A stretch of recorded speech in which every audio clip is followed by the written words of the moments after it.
Yo, what up, what up, what up? Welcome back to Pinoid News. Man, listen, I'm gonna tell you what. So this is a thing, right? This is a movie that's coming out next year. It's like fucking a A24 Civil War, right? And I'm kind of upset about this map. I might actually have to sue some people, like actually for real, like sue some people about this because they're literally stealing my shit, right? But I am now negrodamus, the future predicting monkey. As I always have been, this channel is always like 2 or 3 years ahead of what everybody's already thinking. But I want to explain to you why this kind of actually makes sense. So let me rock. Let's rock with this. Okay. So this is a graph, right? This is a graph, shows oil production and the world population, right? This is another graph, right? This is an even better graph. So if you look at it in this manner, right? This is a 15,000 year graph, right? Probably somewhere right around there, 16,000, something like that. Goes from negative 12,000 BC to 4,000 AD. And basically, the premise is this. The moment we invented oil, we ended up having a massive population spike due to the fact that we were able to take fertilizer and transport it long distances to put on like distant farmlands and end up growing more food, transporting, more goods, having refrigeration, which allowed for the ability to have more people be able to work and then work at night and then have, like data storage and electricity and all the things that are completely reliable. Oil's a magic fucking thing, right? At the end of the day. Now, with that being said, I wanna like break down some other stuff, right? With this spike that we have, we're gonna have a backward spike, right? Which, like once something goes up, it has to come down. Laws of gravity, thermodynamics, all the things that happen. Every action is equal and opposite reaction. Newton, right? All these type of things. Every country is kind of in like some real bad danger, and with every country not having any children due to like urbanization and John C. Calhoun's rat utopia type of ideology, and on top of that, urbanization is causing a major problem. And then the fact that in order to have exponential growth and to be able to continue to have states, especially states as large as the United States is, it's a bit of an issue, right? Because all states are based on the premise of like exponential growth. So basically it's a giant Ponzi scheme, no matter where you look, because you always have to have more of a tax-paying population forever on in order to pay for the basic services and to pay for loans that your government takes out when it needs, emergencies, hurricanes, earthquakes, whatever project that you fucking need to do, right? That type of thing. So let's talk about why a civil war might be a necessity, right? As far as stuff's concerned. I just wanted to put all this information out here. So like get y'all have it in the back of your brains. Right there you have all the info. This is Indo-European migration. As you can see, like everybody kind of came out of, what would be called the Levant region, right? And basically they all moved into Europe out of where would be, Kurdistan, Syria, Kazakhstan, Azerbaijan, Turkey, Middle Eastern type of regions, this type of thing. And they all moved into, modern day Europe, right? And they spread across modern day Europe, and spread all of their practices, right? Now, actually, let's do this first. So what ended up happening is that you ended up having Greece first, and then you had the Roman Empire take over, right? And which ended up forming this giant conglomerate. And then once they fell, they turned into a whole bunch of smaller states, right? And you can kind of make out, like the things that you would see as far as like what would later become, Germany, France, Spain, Britain, like the beginnings of the formations of those type of countries, like it's all kind of there, right? But, it is what it is. And then like, they end up, forming into what would be modern day Europe, right? Now, those borders have kind of been flux a little bit here and there, especially in the Eastern Bloc where you had massive Soviet takeover and then everything leave and then everybody end up having to divide up what ended up happening afterwards, right? The balkanization and all that type of shit, which is not a terrible thing as well. Most of those countries are actually better off after balkanization than what it is today. In the United States, what ended up happening is we had the same exact process but we're speed running it. We are literally just running through this at like, 5,000 speed, compared to what originally happened. You had all these Anglo-Saxon Europeans, move from England, the Puritans, as it were, in the United States, right? And, where it be New England, Maryland, Virginia, or PA, right?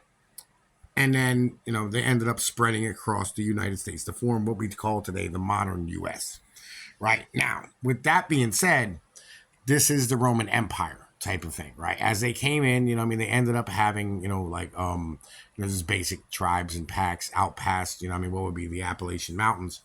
And then it ended up like the entire population spread out, and then they ended up in a massive conglomerate, what would be called the U.S., right? Now, everybody goes like, oh no, mister, what we going to do is like, we can't have these things happen, right? Because like everybody's worried about like countries like China, right? Which is why it is that I stood here, and grabbed this screenshot right here. Yes, China has more warships than the United States, but that's because their ships are tiny and can't go more than 1,000 miles from port. And by the way, China is 6,000 miles away. They can't invade us. All right, this is a island fortress continent, right? Just they have barrier islands, right? The geography says that even if you make it onto the mainland, you have to go across either the Rockies or the Appalachians, and either way it goes, the people that live there aren't very nice people. They will shoot you in the face the moment you show up, right? So this is where the mentality is now.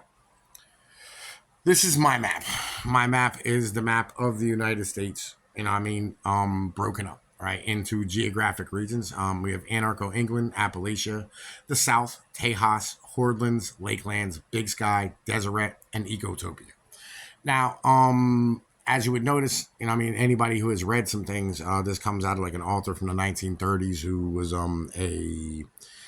he was a journalist, and he traveled across the U.S. and he basically said like, what would be the furthest would be Appalachia and part of the Hordelands, and then part of the Lakelands.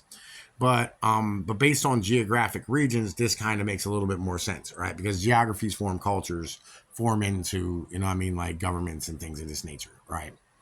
So, but first we have to get back to like the very beginnings of geography forms into cultures. Now, we had this happen before where, like, you had your own regional dialects and regional people, and then it conglomerated into what would be known as, like, the Roman Empire stage. And that's where we are. We're in the late Roman Empire stage, where it's going to collapse. In case you didn't notice, there was a little intern kid who ended up getting butt fucked in, the congressional area. Now, this is an important ideology to understand, because if you don't know that, like, these type of things happen, right? Let me double check. All right, yeah, we're still recording. All right, I just want to double check we're still recording.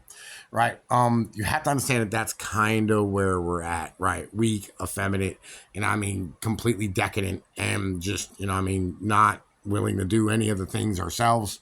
It's the same as Sparta when, they brought in like all those helots. It's the same as Babylon when they brought in, all the barbarians.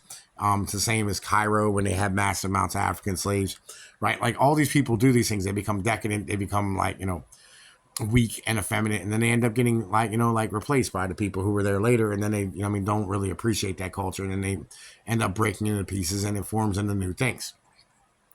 Now, usually this goes through a process of like war in order to get there. I don't think we need to do that if we just understand the basic process. Important thing to understand here. If you just know what the process is going to be, why can't we just head towards what the process is? Rather than having utopian ideologies in our heads, why can't we just be pragmatic and accept that this is where it's heading? And maybe we should, have some type of amicability to this, right? In the end of the day. So I'm saying, like, can we do that? Can we stand here and have some type of, like, amicable split with everybody as far as things are concerned? Can we end up, like, breaking off into, like, having geographic regions that make more sense for humans? Can we do this stuff? Is that a possibility? Because I think it is, right? Like, why does this have to be, like, some insane ideology? Right? Because it has happened before, right? You know what I'm saying? All these things have happened once before. Why not allow them to happen again? You know what I mean? Why not do it on our own and have it on our own terms rather than continue to fight this because we're worried about our like standard of living and our comfort. Because wouldn't you rather trade off your standard of living for having a better community and family and social structures, having friends and neighbors and networks, having stability, having a home and people that care about you? Doesn't that sound a whole lot better than what we're going through today? You know what I'm saying? Doesn't it sound a whole lot better to have a place that you can actually be proud to go, this is my home? And some place that can actually manage a decline. Where you go, all right, fine. You know what I mean? We're not going to have any children. That's cool. It's not a really big deal. But every child that we have, they're appreciated in our area, in our community, and we celebrate them as members, as part of our tribe, and we love them. Isn't that a much better way than having it go, oh, a child's a burden upon the mother because she needs to join the capitalist workforce and this giant economy that isn't suitable to humans? Wouldn't it be better to just be amicable and break this apart and have things that are much more stable and trade off the innovation for this? Maybe we should have that conversation, because I think, like, I know all y'all like your video games, and I know all y'all like your 3D glasses and you don't want to drive, but I promise you there's more to life than that box in front of your motherfucking face right now. There's more to life than a screen. You are loved, and you're supposed to be loved. Tom Page with Pinoy News, man. I'm up out of here. Later.